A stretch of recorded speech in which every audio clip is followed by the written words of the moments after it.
నమస్తే, welcome to Shri media. నేను మీ విష్ణుప్రియ. మనం ప్రయత్నిస్తే, అనుకుంటే ఏదైనా సాధించవచ్చు. కలలు కనడమే కాదు, వాటిని నిజం చేసుకోవడానికి కష్టపడడం కూడా చాలా అవసరం అని నిరూపించే వాళ్ళు సమాజంలో చాలామందే ఉన్నారు. మనం మన ప్రయత్న లోపం లేకుండా ఉంటే ఎంత దూరమైనా వెళ్ళి ఎలాంటిదైనా సాధించవచ్చు అని నిరూపించినటువంటి ఓ అద్భుతమైన అతిథిని ఈరోజు నేను మీకు పరిచయం చేయబోతున్నాను. ఆవిడే హర్షిణి మేకల, మిస్ యూనివర్స్ ట్రాన్స్. అసలు మిస్ ఇండియా నుంచి మిస్ యూనివర్స్ దాకా ఆ ప్రయాణం ఎలా జరిగింది, సమాజంలో ఎన్ని ఇబ్బందులు ఎదుర్కొంటే అంత దూరం వెళ్ళగలిగారు, నిజంగానే ప్రయాణం ఎప్పుడు సాఫీగా ఉంటుందా, ఇలా ఎన్నో ప్రశ్నలు ఉన్నాయి. వాటన్నిటికీ కూడా సమాధానాలు తెలుసుకుందాం. అలాగే ఇలాంటి వాళ్ళ నుంచి కూడా మనం ఎంతో ఇన్స్పిరేషన్ తీసుకోవచ్చు. ముందైతే బోలెడు విశేషాలు మాట్లాడేద్దాం రండి. నమస్తే మేడం. నమస్తే అండి. కానీ చాలా చాలా హ్యాపీగా ఉంది మేడం. ఫస్ట్ అయితే మిస్ యూనివర్స్ దాకా వెళ్ళడం it's not a easy. Yes. అంత తేలికైన విషయం అయితే కాదు. Yeah. మనం మన నగరంలో, మన సిటీలో, మన ప్లేస్లోనే మన ఐడెంటిటీ ప్రూవ్ చేసుకోవడం కష్టం. అలాంటిది మీరు అక్కడ దాకా వెళ్ళగలిగారు, అది కూడా మిస్ యూనివర్స్ ట్రాన్స్. Yeah. ఇంకా మీకు చాలా చాలా అవార్డులు వచ్చాయి కదా మేడం, అవన్నీ ఒకసారి మీ మాటల్లో చెప్పండి. యా మీరన్నట్టుగానే ఇట్స్ వెరీ డిఫికల్ట్ టు నా జర్నీ అక్కడ వరకు వెళ్ళటం అనేది being a trans it's very difficult అండి. సో చిన్నప్పటి నుండి from my childhood I faced many discriminations, harassments, bullyings. ఇలాంటి ఫేస్ చేసిన నాకు ఐ ఫీల్ ప్రౌడ్. సో ఇండియాని యూనివర్స్ లెవెల్లో రిప్రజెంట్ చేసే ఆపర్చునిటీ నాకు రావటం, so being a an Indian it's a proud moment for me. So మన ఇండియా వేరే కంట్రీతో క్రికెట్ మ్యాచ్ ఆడుతుంటేనే ఇండియన్స్గా మనం ఎంకరేజ్ చేస్తాం.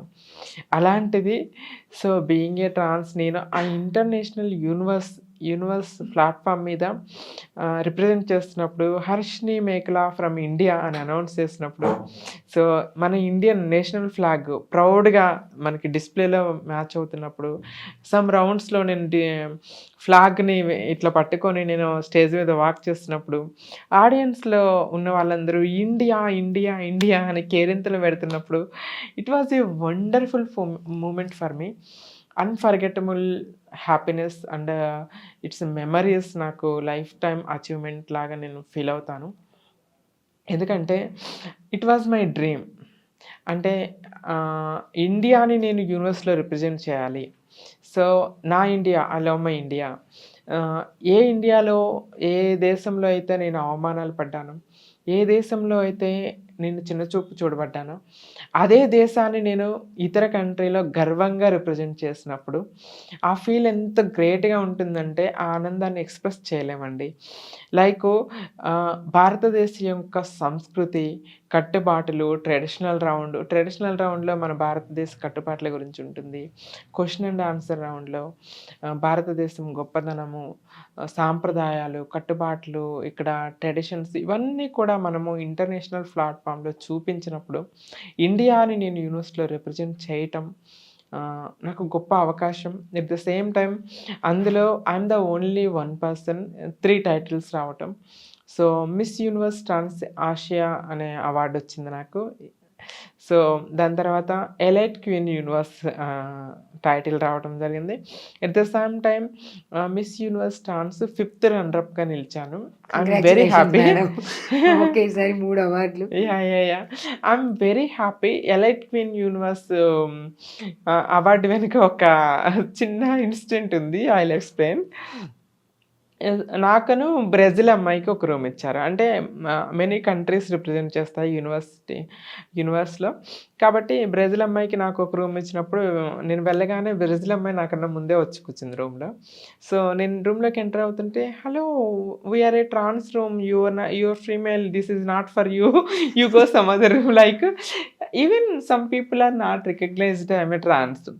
సో అంటే వేరే కంట్రీస్ నుండి వచ్చినటువంటి ట్రాన్స్ సిస్టర్స్ చాలామంది, "అమ్మాయి గర్లా? ఫీమేలా? షీస్ గర్ల్ ఆర్ ట్రాన్స్" అని డైరెక్టర్‌ని అడగటం. డైరెక్టర్ నన్ను "Harshini you look like a girl. ఎంత ఎలైట్‌గా, ఎంత క్యూట్‌గా ఉన్నావు. అమ్మాయిలాగే ఉన్నావు" అని చెప్పి నాకు అప్రిషియేట్ చేయటం. It was very great opportunity and వాళ్ళు హ్యాపీనెస్. చెప్పిందైతే నిజం మేడం. ఎందుకంటే సమ్ డిఫరెన్సెస్ తెలుస్తాయి కదా! యాహ్! ట్రాన్స్‌కి, లేడీస్‌కి. బట్ కానీ మీలో ఆల్మోస్ట్ అసలు తెలియట్లేదు కాబట్టి వాళ్ళ డౌట్ రీజనబుల్ అని నేను కూడా అనుకుంటున్నాను. ఇట్స్ నాకు కూడా సమ్‌టైమ్స్ హ్యాపీనెస్ ఇస్తుంది. ఎందుకంటే చిన్నప్పటి నుండి I feel I'm a girl. One one second, ఒక్క నిమిషం కూడా నేను అబ్బాయి అని ఫీల్ అయిన రోజు లేదు నా లైఫ్‌లో. ఇప్పుడు సొసైటీ నుండి, వితిన్ ద కమ్యూనిటీ నుండి కూడా "నువ్వు అమ్మాయివా? ట్రాన్స్‌వా?" అని నన్ను గుర్తుపట్టకపోవటం. సమ్‌టైమ్స్ నేను ట్రావెలింగ్ చేస్తున్నప్పుడు ట్రాన్స్ కమ్యూనిటీ వాళ్ళే నన్ను డబ్బులు అడుగుతూ ఉంటారు. లైక్ అమ్మాయి అనుకోని. లైక్ అది ఒక హ్యాపీనెస్సే. But being a trans complete అమ్మాయిలాగా ఉండటం, అమ్మాయిలాగా లైఫ్ లీడ్ చేయటం అనేది ఒక మంచి విషయమే అనుకుంటున్నా. ఎందుకంటే ఇప్పుడు నేను ఉంటున్న అపార్ట్మెంట్‌లో గానీ, సమ్‌వేర్ కానీ నేను ట్రాన్స్ అని తెలీదు. అమ్మాయి అని తెలుసు చాలామందికి. అమ్మాయి అని ఓకే. అనుకుంటారు. I don't want to explore like bones తింటున్నాం, ఏంది మటన్ తింటున్నామని బోన్స్ ఏసుకొని తిరుగుతామా, సంథింగ్ ఏదో సామెత ఉంటుంది. అలాగే నేను ట్రాన్స్ అన్నంత మాత్రాన నేను బోర్డేసుకొని తిరగక్కర్లా. పీపుల్ హూ కెన్ రికగ్నైజ్, గుర్తుపట్టి నా ఇంటర్వ్యూస్ చూసో, లేకపోతే ఆర్టికల్స్ చూసి, పేపర్‌లో చూసి, "మేడం మీరు ట్రాన్సా?" అని అడిగితే, I proudly say I'm a trans అని చెప్తాను. కానీ నేను ట్రాన్సే అని బోర్డేసుకొని తిరగాల్సిన అవసరం అయితే లేదు. అది దేవుడు నాకిచ్చినటువంటి ఆపర్చునిటీ ఇది. ఆనందంగా భావిస్తా. కానీ మేడం విషయం చెప్పండి అసలు లైఫ్ స్టార్టింగ్‌లో యాహ్! మొదలుపెట్టినప్పుడు మీరు ఎలాంటివి ఫేస్ చేశారు? చిన్నప్పుడు మీ సిట్యుయేషన్ కానీ, లేకపోతే బాడీలో వచ్చే చేంజెస్‌ని మీరెలా యాక్సెప్ట్ చేయగలిగారు? ఆహ్, మెనీ ఇంటర్వ్యూస్‌లో నేను నా చైల్డ్‌హుడ్ చెప్పాను. కొంచెం కాకపోతే ఏంటంటే సొసైటీలో చాలామంది ఏమనుకుంటారంటే అండి, ట్రాన్స్ అనంగానే ఒక ఏజ్ వచ్చిన తర్వాత లైక్ అబ్బాయి నుండి అమ్మాయిగా మారిపోతారు అని కొంతమంది అనుకుంటారు. కొంతమందేమో ఫీలింగ్స్ వల్ల మారిపోతారని కొంతమంది అనుకుంటారు. అది 100% చాలా రాంగ్. అపోహలున్నాయి. యాహ్! చాలా ఆహ్, అపోహలున్నాయి. ఒక సర్టెన్ ఏజ్ వచ్చిన యాహ్! తర్వాత వీళ్ళకి తెలుస్తది. అప్పటిదాకా వీళ్ళకి తెలీదు. ఇలా ఉంటుంది గదా! యాహ్! కానీ రియల్‌గా ట్రాన్స్ అంటే ఏంటి అంటే, నా లైఫ్ జర్నీ చెప్తే, నా లైఫ్ జర్నీ చదివితే, ఒక ట్రాన్స్ ఎంత స్ట్రగుల్ అవుతారో, బై బర్త్ నుండే ఎలా ఉంటారు అనేది తెలుస్తుంది. ఫర్ ఎగ్జాంపుల్ మనకి 7 ఇయర్స్, 6 ఇయర్స్ ఏజ్ ఉన్నప్పుడు ఏం తెలుస్తదండి? లోకజ్ఞానం తెలీదు. స్కూలు, పిల్లలు, ఆడుకున్నాం ఇట్లానే ఉంటుంది. But when I was 7 years, I used to wear my sister dresses. అక్క బట్టలు వేసుకునేదాన్ని. అమ్మాయిలాగా ఉండాలనుకునేదాన్ని. అమ్మాయిలాగా స్కూలుకి వెళ్తానని గొడవ చేసేదాన్ని. నన్నెందుకు అబ్బాయిలాగా ఉండమంటున్నారు అని జెప్పేసి నాకు క్వెషన్ మార్క్స్ వచ్చాయి. I used to fight with my mother. అక్క డ్రెస్‌లోనే స్కూలుకెళ్తా అని గొడవ చేసేదాన్ని. లైక్ మా అమ్మ కౌన్సిల్ చేసేవాళ్ళు. అబ్బాయి డ్రెస్‌లో వెళ్ళకూడదు. ఏడిపిస్తారు నువ్వు. అమ్మాయి డ్రెస్‌లో ఆ! వెళ్తే. ఆ! అబ్బాయి డ్రెస్‌లో వెళ్ళాలి. అమ్మాయి డ్రెస్‌లో వెళ్ళకూడదు అని జెప్పి కౌన్సిల్ చేసేవాళ్ళు. అప్పుడు నాకు క్వెషన్ మార్క్స్ వచ్చాయి. వీళ్ళెందుకు నాకు రిస్ట్రిక్షన్స్ పెడుతున్నారు అని డౌట్ ఉండేది. కానీ నాకు తెలీదు. ఐయామ్ ఏ 90స్ కిడ్. చాలామంది ఇప్పుడంటే మనకి 11 ఇయర్స్‌కి, 10 ఇయర్స్‌కి కూడా జెండర్ ఐడెంటిఫికేషన్ తెలిసిపోతుంది because of social media, smart phones. అప్పట్లో నాకు స్మార్ట్ ఫోన్ లేదు, సోషల్ మీడియా లేదు. అసలు నాకి అవేర్‌నెస్సే లేదు. వాట్ ఈస్ ట్రాన్స్ అంటే ఏంటో కూడా అవేర్‌నెస్ లేని ఆ రోజుల్లో అప్పుడు 90స్ కిడ్స్ అంటే ఎట్లా ఉంటదో. ఎలా ఉంటుంది? సోషల్ మీడియా అవేర్‌నెస్ లేని రోజుల్లో నాతో నేను చిన్న యుద్ధమే చేసుకునేదాన్ని చిన్నప్పుడు. అనుకునేదాన్ని ప్రపంచంలో అందరూ నార్మల్‌గానే పుట్టారు. నేను మాత్రమే ఇలా పుట్టానేమో అనుకునేదాన్ని. నా ఫీలింగ్స్ ఎవరికో చెప్పాలంటే భయమేసేదాన్ని. ఎలా రిసీవ్ చేసుకుంటారో. అంటే బికాస్ ఆఫ్ మై జెండర్ చైల్డ్‌హుడ్‌లో నేను మెనీ బుల్లింగ్ చేసేవాళ్ళు నన్ను. నాకే తెలియని ఏయేయో పేర్లిచ్చేవాళ్ళు. ఎందుకు నన్ను వాళ్ళు అలా పిలుస్తున్నారో నాకు తెలీదు. అంటే ఎప్పుడు తెలిసింది బయట వాళ్ళకి ఇట్లా మీలో ఉన్న చేంజ్ అనేది ఫస్ట్ బయట ఎప్పుడు ఎక్స్‌ప్రెస్ అయింది? వాళ్ళు కామెంట్ చేయడానికి కానీ, బ్లేమ్ చేయడానికి కానీ? అంటే నాకు చెప్పాను గదా! లైక్ వయసు పెరుగుతున్న కొద్దీ 7 ఇయర్స్ నుండి అక్క డ్రెస్సులు వేసుకుంటూ, యూజ్ చేసుకుంటూ ఇంట్లో అట్లా కంటిన్యూ అయ్యేది. 11, 12 ఇయర్స్ వచ్చినప్పటికి నాకు అమ్మాయిలకు జరిగే ప్రతిదీ నాకు జరగాలని కోరుకునేదాన్ని. Okay. I want to be a girl. ఇంట్లో అక్క వాళ్ళిద్దరికి మెచ్యూర్ ఫంక్షన్ చేస్తే నాకెందుకు చేయలేదని అమ్మతో గొడవాడేదాన్ని. మీకు ఇద్దరు సిస్టర్సా? యాహ్! లైక్ అమ్మాయికి జరిగే ప్రతిదీ నాకు జరగాలి. నేను అమ్మాయినే అని ఫీల్ అయ్యేదాన్ని. లైక్ విలేజ్ కదా మాది. నేను పుట్టింది, పెరిగింది మొత్తం విలేజ్‌లో అనమాట. ఊర్లో ఏంటి కల్లాపు చల్లటం, ముగ్గులు పెట్టటం అవన్నీ ఐ యూజ్డ్ టు డూ చిన్నప్పుడు. నాకిష్టం అవి చేయటం. అలా చేస్తూ ఉండేదాన్ని. అట్లా జనాలందరూ ఆడంగోడు లైక్ విలేజెస్‌లో డిఫరెంట్ డిఫరెంట్ అవును. పేర్లుంటాయి కదా! రేకులోడంటారు, 0.5 అని పెద్ద పెద్ద పదాలతో పిలిచేవాళ్ళు. అట్లా స్కూల్‌లో పిల్లలు కూడా నన్ను "అరే! నువ్వు అబ్బాయి కదా! అమ్మాయి కాదు. మా పక్కన కూర్చోకు. నువ్వు దూరంగా ఎళ్లి కూర్చో. లైక్ నీకు కిందే పార్ట్ ఉంది" అని నన్ను అరెస్ట్ చేయటము, బుల్లింగ్ చేయటము, డిస్క్రిమినేట్ చేయటం ఇలాంటివి ఫేస్ చేసేదాన్ని. అట్లా తెలిసిపోయింది. Like I'll tell you one example. అమ్మ నాకు మెచ్యూర్ ఫంక్షన్ చేయలేదని గొడవాడేదాన్ని అమ్మతో. లైక్ 'చంటి' సినిమా చూసేసి మీనా గారు తాడాట ఆడుతూ కింద పడిపోంగానే ఆమెకు ఫంక్షన్ చేస్తారు. అమ్మ దగ్గరికెళ్ళి ఆ తాడాట ఆడుతూ కింద అమ్మ నేను కింద పడిపోయా నాకు ఫంక్షన్ చేయలేక like this type of silly incident. అయితే మనకి కామెడీగా ఉంటాయి కానీ యూ కెన్ ఇమాజిన్ నా ఇన్సైడ్ నేను అమ్మాయిని అనే ఫీల్ ఫీలింగ్. ఎంత స్ట్రాంగ్ ఉందో. అప్పటి నుండి అమ్మ రియలైజ్ అయ్యేది. రియలైజ్ అయ్యి సంథింగ్ చిన్నప్పుడే డ్రెస్సులు వేసుకోవడం అంటే వేరే. అమ్మాయికి జరిగే ప్రతిదీ కావాలనుకుంటుంది. లైక్ సంథింగ్ చేంజెస్ ఉంది అని అమ్మ అప్పటి నుండే నన్ను కేర్‌ఫుల్‌గా చూసుకోవటం, నా మీద స్పెషల్ కేర్ తీసుకోవటము అమ్మ స్టార్ట్ చేసింది. ఇక అలానే ఇక వయసు పెరిగే కొద్దీ ఇంక అందరికి తెలిసిపోతుంది. యూ నో కానీ కదండీ! ఎప్పుడు ఇంట్లో మదర్ బాధపడలేదా మేడం? అంటే ఇలా ఎందుకయింది? ఇప్పుడు బాధప మీకు ఇద్దరు యాహ్! అక్కలు, తర్వాత మీరొక్కళ్ళేనా యాహ్! అప్పుడు? అంటే తమ్ముడు. ఇద్దరు అమ్మాయిలు, ఒక తమ్ముడు. మొత్తం ఓకే. నలుగురం. అప్పుడైతే బాబు ఫస్ట్ నుంచి వాళ్ళ మైండ్ సెట్ యాహ్! అది కదా! ఇద్దరు అమ్మాయిలు, ఇద్దరు అబ్బాయిలు యెస్. యెస్. మాకు. సడెన్‌గా మీరు ఇలా బిహేవ్ చేసేసరికి ఎందుకిలా అయిందని డాక్టర్‌కి చూపిద్దామని ఇట్లాంటివి ఏమి వాళ్ళు ట్రై చేయలేదా? డాక్టర్‌కి చూపిద్దామని ట్రై చేయలేదు కానీ బాధపడేవాళ్ళు. ఎందుకు ఇలా బిహేవ్ చేస్తున్నావని. నాన్న అట్లా ఉండకు, ఇట్లా ఉండు, అబ్బాయిలాగుండు, అబ్బాయిలాగా నడువు, ఎందుకు కల్లాపు చల్లకు, అట్లా ముగ్గులు పెట్టకు నువ్వు, అబ్బాయిలాగా తమ్ముడిని చూసి నేర్చుకో అని నన్ను తమ్ముడు చూడు అబ్బాయిలు ఫ్రెండ్స్‌తో బయట తిరుగుతాడు. అంటే నేను మా కజిన్ సిస్టర్ చుట్టుపక్కల ఉంటే అష్టచమ్మ, తొక్కుడు బిళ్ళలు ఈ ఆటలు ఆడుకునేదాన్ని. వాళ్ళతో ఆడపిల్లలతో ఆటలేంటి, తమ్ముడిలాగా వెళ్ళి బయటికెళ్ళి మగ పిల్లలతో ఆటలాడుకో లైక్ అట్లా నాన్న అనేవాడు. నాన్న బాధపడేవాడు బాగా లైక్ నా వల్ల తలెత్తుకొని తిరగలేకపోతున్నారు. చుట్టుపక్కల జనాలు మీ అబ్బాయి తేడాగున్నాడు 0.5 గాడంట కదా! అట్లా అంటే గానీ నాన్నని అడుగుతుంటే నాన్న బాధపడేవాడు కొంచెం. Used to feel guilty like అమ్మ కూడా సమ్‌టైమ్స్ ఎందుకు నాకిలా అయిపోయింది, నా తలరాత ఎందుకిలా అయిపోయింది అని చెప్పి అమ్మ కూడా బాధపడేది. బట్ డాక్టర్ దగ్గర చూపటం ఏం చేయలేదు కానీ, ఒకసారి మాత్రం భూత వైద్యుల దగ్గర తీసుకెళ్లారు. లైక్ అంటే నాకు 9థ్ క్లాస్ వచ్చానప్పటికి కొంచెం ఏజ్ వచ్చిద్ది కదండీ! 14 ఇయర్స్ వచ్చింది నాకు. అమ్మ, నాన్న ఎవరు ఇంట్లో లేరు. పొలం పనికెళ్లారు. అమ్మ సారీ కట్టుకొని నేను అద్దం ముందు చూసుకొని మురుసుకుంటా ఎంత అందంగా ఉన్నాను. రోజు ఎందుకు ఈ అబ్బాయి డ్రెస్‌లో ఉండాలి నేను. నాకిష్టం లేని లైఫ్ ఇది కదా! దిస్ ఈజ్ మై రియాలిటీ కదా! నేనెందుకు హైడ్ చేసుకుంటున్నాను అని చెప్పేసి అమ్మాయి డ్రెస్‌లోనే లైక్ ఇంట్లో పనులు చేయటం, బౌల్స్ తోమటం, చిమ్మటం లైక్ అలాంటివన్నీ చేస్తున్నా. జనాలందరూ చూస్తారు. అమ్మ వాళ్ళొచ్చారు. లైక్ ఏమైంది సంథింగ్ అన్నట్టుగా భూత వైద్యుల దగ్గర తీసుకెళ్లారు పట్టుకొని. లైక్ ఆయన ఏదో పూజలు, మంత్రాలు చేసేసి అందుకని ఐ డోంట్ బిలీవ్ లైక్ భూత వైద్యులు గానీ, జనాలు గానీ ఇయన్నీ నమ్మను నేను. తీసుకెళ్తే ఆయన ఏయేయో చెప్పి, చెత్త మాటలు చెప్పి, దెయ్యం పట్టిందని, అయి పట్టిందని చెప్పి పంపించాడు. సో, ఇలాంటి ఇన్సిడెంట్స్ చాలా జరిగినాయి. బాధపడ్డారు. అమ్మ, నాన్న చాలా బాధపడేవాళ్ళు. చేంజ్ చేయడానికి ట్రై చేశారు. కానీ ఇదేమి జబ్బు కాదు గదా! మారటానికి. తగ్గిపోవడానికి. జెన్యూనిటీ పరంగా వచ్చింది. ఇన్‌సైడ్ నా ఫీలింగ్, నా మనసుని ఎలా మార్చగలరండి? మనసుకి చిన్న బాధ కలిగితేనే అది మానటానికి చాలా టైం పడుతుంది. అది I have female heart inside. ఆ హార్ట్‌లోకి దూరి ఎవరు మార్చలేరు.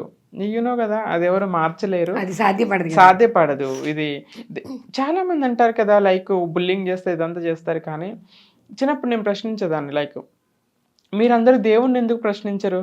ఈ జన్మ నాకు ఇచ్చింది దేవుడు కదా, అదే దేవుడిని అయితే అర్ధనారీశ్వరుడని పూజిస్తాడు, చాలా శిఖండిని పూజిస్తారు. లైక్ మన రామాయణ మహాభారతాల్లో కూడా అర్ధనారీశ్వరుల గురించి శిఖండుల గురించి అన్నిట్లో ఉన్నాయి. అప్పుడు దేవతలకు పూజిస్తారు. నిజంగా అర్ధనారీశ్వరుడుగా నన్ను జన్మించింది, నాకు పుట్టుకనిచ్చింది దేవుడే జన్మించింది. కానీ నన్నెందుకు హేళన చేస్తున్నారు, నన్నెందుకు బుల్లింగ్ చేస్తున్నారు అని బాధపడేదాన్ని. దేవుడు కనిపిస్తే తీసుకొచ్చి నాకు న్యాయం చెప్పు, నాకెందుకు ఈ జన్మించావు, నేను చేయని తప్పుకి నాకెందుకు ఈ శిక్ష, నేను చేయని తప్పుకి నాకెందుకు ఈ అవమానాలు అని చెప్పి నేర్చుకునేదాన్ని. నా చైల్డ్హుడ్ మొత్తం కూడా లైక్ ఒంటరితనము, లైక్ అంటే జనరల్గా ఇప్పుడు ఇక్కడ చాలా పెద్ద పెద్ద ప్రాబ్లమ్స్ ఉంటాయి కదా మేడం, చెప్పినంత చిన్నవి కాదు. ఎందుకంటే అబ్బాయిల దగ్గరికి రానివ్వరు. బేసికలీ మీకే అసలు వెళ్ళే ఇది లేదు. అంటే మీ బాడీలో హార్మోనల్ చేంజెస్ ఎలా ఉన్నాయో at the same time me mind set, me heart కూడా ఉంది. అలా కాకపోయింటే మళ్ళీ అది కొంచెం మరీ కష్టమయ్యేదేమో. నాకు వాళ్ళ దగ్గరికి వెళ్ళాలని ఉంది, వాళ్ళు రానివ్వట్లేదు, ఆ ఫీలింగ్ లేదు. కొంతవరకు బెటర్. వెళ్ళేదాన్ని కాదు, నాకే వెళ్ళాలనిపించేది కాదు అబ్బాయిలతో. మీతో మీకు ఫైటింగ్ కొంచెం తక్కువ అనాలి నిజం చెప్పాలంటే. కానీ వాళ్ళు రానివ్వరు, వీళ్ళేమో మీరు ఇలా ఉండడానికి యాక్సెప్ట్ చేయరు. అప్పుడు బాధ అనిపించలా? చాలా చాలా బాధ అనిపించేదండి. అమ్మాయిల పక్కన కూర్చోవాలి, జల్లేసుకోవాలి, అమ్మాయిలతో ఆటలాడుకునేదాన్ని. వాళ్ళు రానిచ్చేవాళ్ళ? అంటే స్కూల్లో కూర్చోవటం అనేది వీలు కాదు కదా, అబ్బాయిల పక్కనే కూర్చునేదాన్ని, తప్పదు, మెయిల్ డ్రెస్లో ఉన్నాను కదా. కాకపోతే ఆటలు ఆడుకునేదాన్ని అమ్మాయిలతో కలిసి. లైక్ బ్రేకుల్లో కానీ, మా ఇంటి చుట్టుపక్కల మా కజిన్ సిస్టర్స్ ఉంటారు కదా, కజిన్ సిస్టర్తో ఆడుకునేదాన్ని ఇంట్లో. స్కూల్లో మాత్రం ఒంటరితనంగానే ఉండేదాన్ని. సో ఐ యాక్ట్ చేయాల్సి వచ్చేది అబ్బాయిలాగా. లైక్ ఎంత యాక్ట్ చేసినా కూడా అండి, యూనో, ఒక అమ్మాయికి అబ్బాయి డ్రెస్ వేసి అబ్బాయిలాగా నటించు అంటే ఈజీగా తెలిసిపోతుంది. లైక్ నేను అంతే, ఒక అమ్మాయిని నేను అనుకుంటాను, అబ్బాయి డ్రెస్ వేసి అబ్బాయిలాగా నటించమనే వాళ్ళు నటించేదాన్ని.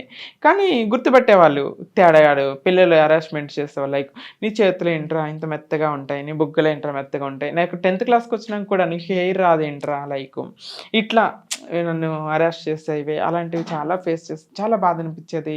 ఎవరితో మింగిల్ అయ్యేదాన్ని కాదు, ఒంటరిగా ఉండేదాన్ని, కూర్చొని నేర్చుకునేదాన్ని, నాలో నేనే అంతర్మదనం అయిపోయేదాన్ని. ఎవరికి చెప్పలేను, ఎవరికి చెప్తే ఎలా రిసీవ్ చేసుకుంటారో, నా ఫీలింగ్స్ చెప్తే ఇంకా అరెస్ట్ చేస్తారేమో, నేను చెప్పకుండానే నన్ను ఇంత చేస్తున్నారు, ఇక నేను ఓపెన్ అయ్యి ఎక్స్ప్రెస్ చేస్తే ఇంకెలాంటి ఫేస్ చేయాల్సి వచ్చిద్దో అని నా ఫీలింగ్స్ని నాలోనే దాచుకొని, నా ఆలోచనలని, నా కోరికలను దాచుకొని నేను నటించేదాన్ని, అబ్బాయిలాగా నటించేదాన్ని. ఒంటరితనమే, ఫ్రెండ్స్తో ఆడుకోవాలనిపించేది, ఫ్రెండ్స్ ఉండేవాళ్ళు కాదు. కంప్లీట్గా ఇప్పుడు చేంజ్ అయిపోయారు. అంటే ఇంకొద్దు, ఈ యాక్టింగే వద్దు, అసలు నేను ఇక అబ్బాయిగా ఉండాలని నేను అనుకోవట్లేదు, భగవంతుడు ఏమి ఇచ్చాడు, నేను దాన్ని రిసీవ్ చేసుకోవాలి అనే మైండ్ సెట్ కంప్లీట్గా ఎప్పుడు చేంజ్ అయింది, ఏ ఏజ్లో? నేను అబ్బాయిని కాదు, నేను అమ్మాయిని అని రియలైజ్ అయింది మాత్రం 15 ఇయర్స్కి వచ్చినప్పటికి నేను రియలైజ్ అయ్యానండి. ఎందుకంటే ఇప్పుడంటే మనకి ఇందాక చెప్పినట్టుగా సోషల్ మీడియా ఎఫెక్ట్ వల్ల 10 ఇయర్స్కే వాళ్ళేంటో జెండర్ అర్థమైపోతుంది. నేను అబ్బాయిని, నాకు గర్ల్ ఫ్రెండ్ కావాలి, నేను అమ్మాయిని, నాకు బాయ్ ఫ్రెండ్ కావాలి, 10 ఇయర్స్కి 11 ఇయర్స్కి తెలుస్తుంది. బట్ నేను 15 ఇయర్స్ వచ్చే వరకు కూడా నా జెండర్ ఐడెంటిఫికేషన్ ఏంటనేది నాకు కన్ఫ్యూజన్గా ఉండేదాన్ని, క్వశ్చన్ మార్కే. నేను అమ్మాయిలాగా ఫీల్ అవుతున్నా, వీళ్ళేమో అబ్బాయి అంటున్నారు, నేనేంటి అనే క్వశ్చన్ ఉండేది నాకు.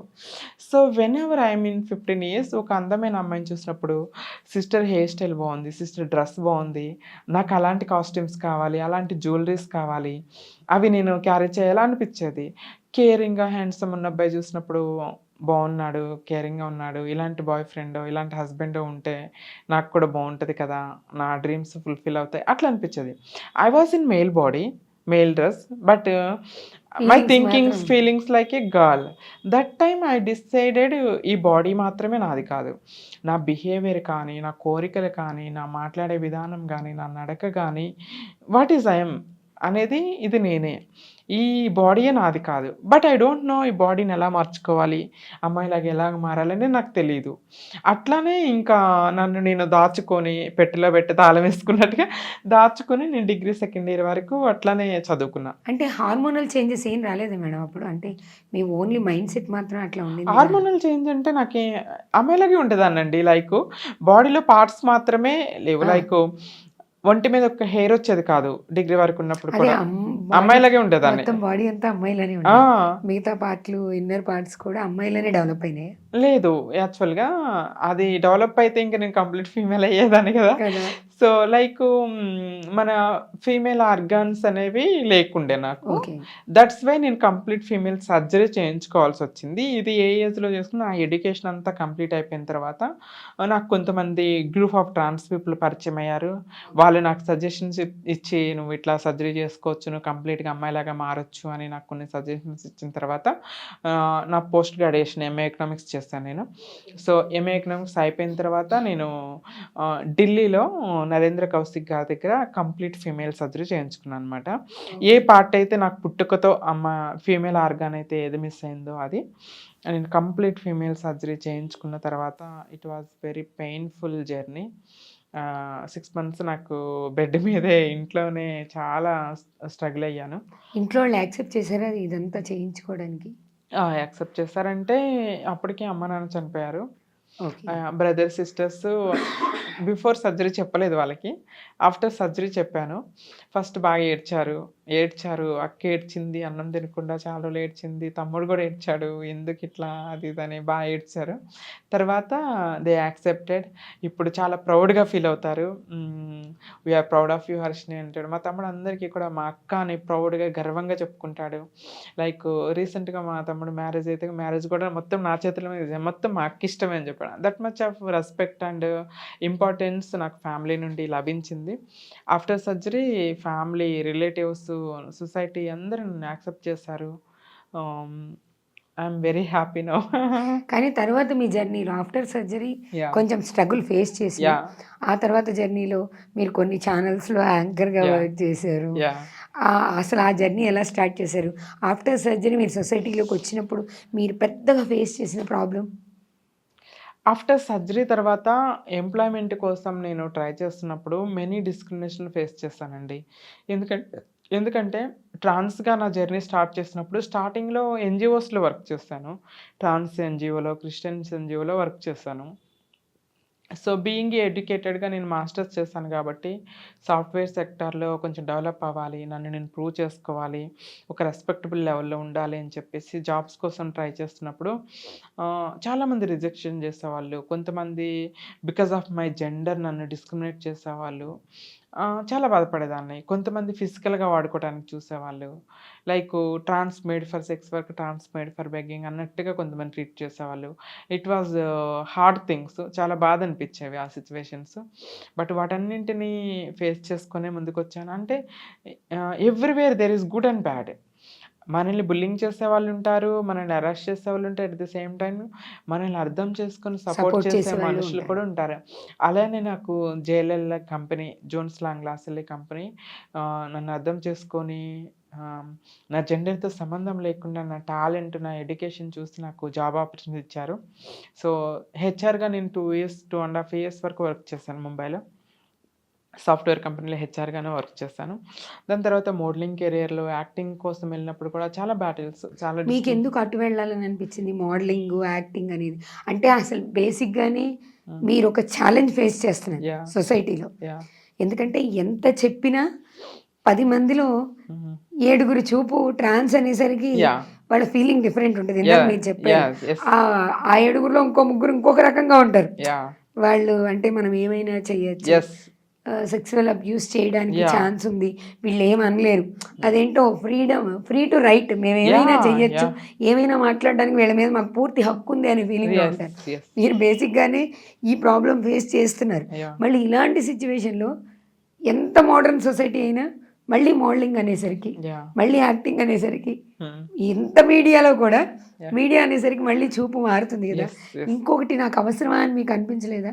అంటే ఆల్రెడీ నేను యాహ్! ఫేస్ చేస్తున్నా ఇంకో దానికి ఎందుకు ఇటెందుకెళ్ళాలి నేను అని అనుకోలేదా? యాక్చువల్లీ వెరీ గుడ్ క్వెషన్ అండి. చాలా మంచి ప్రశ్న అడిగారు. ఎవరి కోసమో నా డ్రీమ్స్‌ని ఫుల్‌ఫిల్ చేసుకోకుండా వాటిని స్టాప్ చేయాల్సిన అవసరం నాకు అనిపించింది వన్స్ అపాన్ ఎ టైమ్. మీరు చెప్పినట్టుగా మన భారత రాజ్యాంగం అందరికీ సమానత్వం కల్పించింది. కుల, మత, వర్ణ, వర్గ, లింగ. లింగ అంటే జెండర్. జెండర్‌తో సంబంధం లేకుండా అందరికీ సమానత్వం కల్పించింది. కానీ ట్రాన్స్‌కి మాత్రం ఎవ్రీవేర్ డిస్క్రిమినేషన్. మీరు చూసినట్టుగా ఏడుగురిలో ఒక ముగ్గురు మంచి వాళ్ళుంటే, ఏడుగురిలో పరు విధాలుగా ఒక ముగ్గురు ఫిజికల్ అబ్యూస్ చేయాలి. మాకు రైట్ ఉంది. వీళ్ళని ఏమన్నా చేయొచ్చు అనుకునే అటువంటి సొసైటీలో మనం ఉన్నాం. But there is 3 people is good. 3 people is enough. మనం సక్సెస్ అవ్వటానికి. అవును. మనం ఒకసారి సక్సెస్ అయిపోయిన తర్వాత మనల్ని బుల్లింగ్ చేసిన ఈ 7 పీపుల్ కెన్ చేంజ్. వీళ్ళల్లో కూడా చేంజ్ తీసుకురావచ్చు మనం. మన సక్సెస్ త్రూ మనల్ని ఎవరు బుల్లింగ్ చేశారో, మనల్ని ఎవరు ఏడిపించారో, మనల్ని ఎవరు నిరాకరించారో వాళ్ళకి కూడా మనం ఒక గుణపాఠం చెప్పొచ్చు. సో, అట్లా డిసైడ్ చేసుకున్నాను. భారత రాజ్యాంగం నాకిచ్చిన హక్కు. I have right. నాకు రెస్పెక్టబుల్‌గా బ్రతికే హక్కు నాకుంది. నా కలలను నేను నిజం చేసుకునే హక్కు నాకుంది. నా డ్రీమ్స్ బాటలో నేను ఎవరికీ హాని చేయకుండా, ఎవరిని హర్ట్ చేయకుండా నా మార్గంలో నేను పయనించే హక్కు నాకుంది. ఏదో ఎవడో ఒకడు మొరిగాడు, ఎవడో ఒకడు నన్ను తప్పుగా, వంకరగా చూశాడు, వంకరగా మాట్లాడాడు అని చెప్పి నేను అక్కడే ఆగిపోతే ముందుకెళ్ళలేను. మనం ఒక దారిలో వెళ్తుంటే రాయి తగులుతదండి. రాయి తగిలింది కదా అని మనం అక్కడే ఆగిపోతే ప్రయాణం ముందుకు సాగదు కదా! ఏం చేయాలి? రాయి తీసి పక్కన విసిరేసి మనం ముందుకెళ్ళాలి. I feel right. అంటే నేను చిన్నప్పటి నుండి పాజిటివ్ వైబ్స్‌ని, పాజిటివ్ స్లోగన్స్ ఇవన్నీ చదవటం అలవాటు చేసుకున్నా. లైఫ్‌లో ఎలాంటివి ఎదురైనా కూడా మనం అన్నింటిని ఎదిరించి ముందుకెళ్తేనే మనకు సక్సెస్ వస్తుంది. మన సొసైటీలో, ప్రపంచంలోనే మంచి, చెడు 2 ఉన్నాయి. మంచి, చెడు కలిస్తే ఒక మనిషిలో కూడా, ప్రతి మనిషిలో కూడా మంచి, చెడు 2 ఉంటాయి. ఎట్ ద సేమ్ టైమ్ ఒక మనిషి నుండి చెడొచ్చినప్పుడు మనం ఎందుకు ఆగిపోవాలి? ఆ చెడొచ్చిన మనిషి నుండి మళ్ళీ మంచి కూడా రావచ్చు. మంచి, చెడు 2 కలిస్తేనే ఒక మనిషి కదా!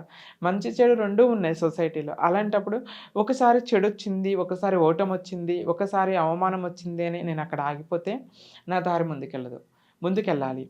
సో, స్వామి వివేకానంద గారు, గౌతమ్ బుద్ధుడు, అంబేద్కర్ గారు ఇలాంటి వాళ్ళు చెప్పినటువంటి బ్యూటిఫుల్ వర్డ్స్, స్లోగన్స్ నా జీవితాన్ని చాలా మార్చాయని చెప్పుకోవచ్చు. కొన్ని స్లోగన్స్ అయితే నేను ఇంటి బెడ్ పక్కనే పెట్టుకుంటాను. సో, అలా ఒకసారి ఓటమొచ్చినా ఓటమిని తీసుకోకూడదు. ప్రయత్నించాలి. ఖచ్చితంగా సక్సెస్ రావాలి. ఇంకోటేంటంటే ఐ బిలీవ్ ఇట్. నన్ను అవమానించిన వాళ్ళని, నన్ను డిస్క్రిమినేట్ చేసిన వాళ్ళని, నన్ను చెంపదెబ్బ కొట్టిన వాళ్ళని నేను తిరిగి కొట్టను, తిరిగి అవమానించను, తిరిగి డిస్కస్ చేయను. వాళ్ళకి నా సక్సెస్తోనే దెబ్బ కొడతా. I feel that.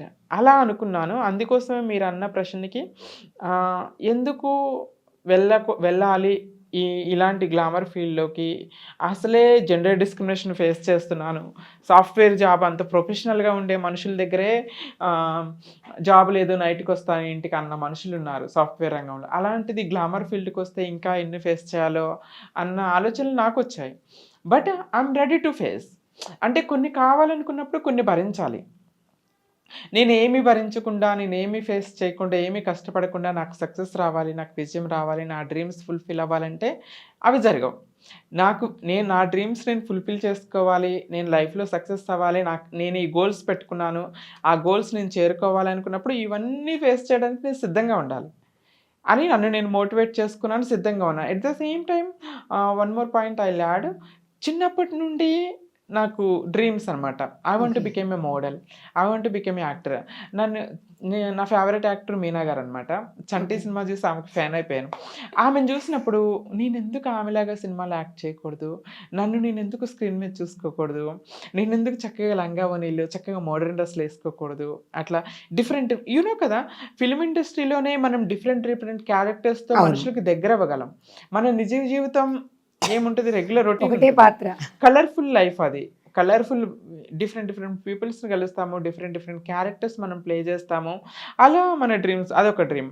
At the same time నేను ఫ్యాషన్ అంటే నాకు చాలా ఇష్టం. I love fashion. సో, ఫ్యాషన్‌గా ఉండాలంటే మోడలింగ్‌లోకి వెళ్తేనే మనం ఫ్యాషన్‌గా రెడీ అవ్వగలం. మోడర్న్ డ్రెస్సులు వేసుకోవటం గానీ, హై హీల్స్ ఏసుకొని క్యాట్ వాక్ చేయటం ఇవన్నీ నా ఇష్టాలు. సో, ఎవరి కోసమో, ఎవరో ఏదో అనుకుంటారు అని జెప్పేసి నా చిన్నప్పటి నుండి నాకున్నటువంటి డ్రీమ్స్‌ని, కోరికల్ని స్టాప్ చేయకూడదు. ముగ్గురు సపోర్ట్ ఉన్నా సరే I'm ready to face 7 people. ఆ 7 పీపుల్స్‌ని నేను ఫేస్ చేయగలను. ఫేస్ చేస్తాను. పాజిటివ్ వేలోనే ముందుకెళ్తాను. వాళ్ళతో ఆర్గ్యూ చేయను, గొడవ పడను. పాజిటివ్ వేలో నా సక్సెస్తో కృషి పట్టుదలతోనే ముందుకెళ్ళాలనుకున్నా. చాలామంది పెద్దలు చెప్పారండి, కృషి ఉంటే మనుషులు ఋషులు అవుతారు, మహాపురుషులు కాదు, మహా స్త్రీలు, మహా ట్రాన్స్జెండర్స్ కూడా అవుతారని నేను ప్రూవ్ చేయాలనుకున్నాను, ప్రూవ్ చేశాను అంతే. కానీ ఈ జర్నీలో ఇప్పుడు మీడియాలోకి ఎంటర్ అయినప్పుడు, ఈ జర్నీలో మీరు గ్లామర్ ఫీల్డ్లోకి వెళ్ళాలి అని అనుకున్నప్పుడు మీరు బాగా బాధపడిన సందర్భం, అంటే మీ ట్రాన్స్ అనే మీ జెండర్ని డిస్క్రిమినేట్ చేసి మిమ్మల్ని బాగా బాధ పెట్టిన సందర్భం ఏదైనా ఉందా? ఉందండి, చాలా ఉంది. అంటే నన్ను నేను ప్రూవ్ చేసుకోవటం కోసం, నాకు అవకాశాల కోసం నేను తిరుగుతున్నాను ఫిల్మ్ ఇండస్ట్రీలోనే. ఫిల్మ్ ఇండస్ట్రీలో నాకు ఇప్పటికీ అర్థం కాని ప్రశ్న ఏంటుంటుందంటే, ట్రాన్స్ క్యారెక్టర్లు పెద్ద పెద్ద హీరోలు చేస్తున్నారు, హీరోయిన్స్ కూడా చేస్తున్నారు, అమ్మాయిలు కూడా చేస్తున్నారు. శక్తి అని కలర్స్లో ఒక transgender real life journey serial వచ్చింది. ఆ ట్రాన్స్ క్యారెక్టర్ని ఒక ఫీమేల్ చేస్తుంది. మెనీ మూవీస్ చూడొచ్చు, పెద్ద పెద్ద హీరోలే ట్రాన్స్ విజయ్ సేతుపతి గారు విజయ్ కూడా సేతుపతి గారు మొన్న చేశారు, చేశారు. లారెన్స్ గారు చేశారు, ఇంకా మెనీ పీపుల్ చేశారు. ఇంత పెద్ద శరత్ కుమార్ గారు, లైక్ ఎంతోమంది ట్రాన్స్ క్యారెక్టర్స్ని చాలామంది చేస్తున్నారు. ఐ డోంట్ బ్లేమ్ దెమ్, వాళ్ళు చేస్తున్నారు, I'm okay with that. So I look like a girl. నేను ఫీమేల్ క్యారెక్టర్ కోసం నేను వెళ్ళినప్పుడు, you are a trans, you are not suitable for this character అన్నారు. సో నేను ట్రాన్స్ కాబట్టి ట్రాన్స్ క్యారెక్టర్సే చేయాలన్నారు. I'm okay, I agree. మళ్ళీ పాయింట్కి వస్తున్నాం. సో ట్రాన్స్ క్యారెక్టర్స్ ఆడిషన్స్ కోసం వెళ్ళాను ట్రాన్స్ క్యారెక్టర్స్కి. అప్పుడేమన్నా, you look like a girl, నువ్వు అమ్మాయిలాగా ఉన్నావు, ఈ ట్రాన్స్ క్యారెక్టర్కి నువ్వు సూట్ కావన్నారు. మరి నేను ఏం చేయాలండి? అటు ఫీమేల్ క్యారెక్టర్స్ చేయడానికి నా జెండర్ అడ్డు వస్తుంది, ట్రాన్స్ క్యారెక్టర్స్ చేయడానికి ఆడిషన్స్కి వెళ్తే నేను అమ్మాయిలాగా ఉన్నాను, వాళ్ళకి మస్క్యులిన్గా అబ్బాయి అమ్మాయి కలిపిన లుక్ కావాలి ట్రాన్స్ క్యారెక్టర్కి అన్నారు. సో లుక్ కూడా డిసైడ్ చేయడానికి మీరెవరండి? మీరెవరు? నా లుక్ని డిసైడ్ చేయడానికి మీరెవరు? సో నేను అమ్మాయిలాగా ఉన్నానంటే మరి నాకు అమ్మాయి క్యారెక్టర్ ఇవ్వండి. బికాస్ ఆఫ్ నా జెండర్ మీకు నాకు ఫీమేల్ క్యారెక్టర్ ఇవ్వటం అంటే ట్రాన్స్ క్యారెక్టర్లు చేసుకునే హక్కు మాకే ఉంది, మరి నాకే ఇవ్వండి. ట్రాన్స్ క్యారెక్టర్లకి పనికి రాను అమ్మాయి క్యారెక్టర్లు నేనేం చేయాలి? చెక్క భజన చేసుకోవాలి ఇంట్లో కూర్చొని. లైక్ మరి సొసైటీ నుండి ప్రశ్నలు వస్తాయి కదా, మీరు ట్రాన్స్ కదా, పని చేసుకొని బ్రతకండి, జాబ్ చేసుకొని బ్రతకండి, బిజినెస్ చేయండి అంటారు. అన్నవాళ్ళు అవకాశాలు ఇవ్వడానికి సిద్ధంగా లేదు. అన్నవాడిని ప్రశ్నిస్తే మీ ఇంట్లో పని మనిషి జాబ్ అంటే మనిషి జాబ్ ఇవ్వమంటే, అమ్మో వీళ్ళతో డేంజర్, నాకు వద్దులని పారిపోతారు. కానీ మేడం ఇది చూడండి, ఇప్పుడు మీరు అన్నారు ఇది నిజంగానే ట్రాన్స్ క్యారెక్టర్ చేయడానికి వద్దు, మాకు అమ్మాయిలా ఉన్నారు, అమ్మాయి క్యారెక్టర్ చేయడానికి ట్రాన్స్ వద్దు, మీరు చెప్తున్నారు కదా మరి మాకే రైట్ ఉందని. కానీ మీరు అన్నట్టు బయట పని చేసుకోవడానికి వచ్చేసరికి ఈ ట్రాన్స్ని చూసి ఒక రకమైన భయం వస్తుంది. ఆ భయానికి కారణం కొంతమంది ట్రాన్సెస్ కాదంటారా? Of course I agree. ఇప్పుడు వాళ్ళు వస్తున్నారు, ఓపెన్ గా అడుగుతాను మేడం, ఒక ఫంక్షన్ జరుగుతుంది, ఓ మ్యారేజ్ జరుగుతుంది, వాళ్ళు వస్తారు, ఆ డిమాండ్ అనేది నెక్స్ట్ లెవెల్లో ఉంటుంది కదా. నేను ప్రాక్టికల్గా ఫేస్ చేసింది, ఒక ఫంక్షన్కి వెళ్ళాం, ఫంక్షన్ జరుగుతుంది, వాళ్ళు వచ్చారు, మాట్లాడుతున్నారు, ఏదో చాలాసేపు బార్గెనింగ్ ప్రాసెస్ నడిచింది, తర్వాత ఫైనల్లీ వాళ్ళు కొంత అమౌంట్ తీసుకోవడానికి రెడీ అయ్యారు.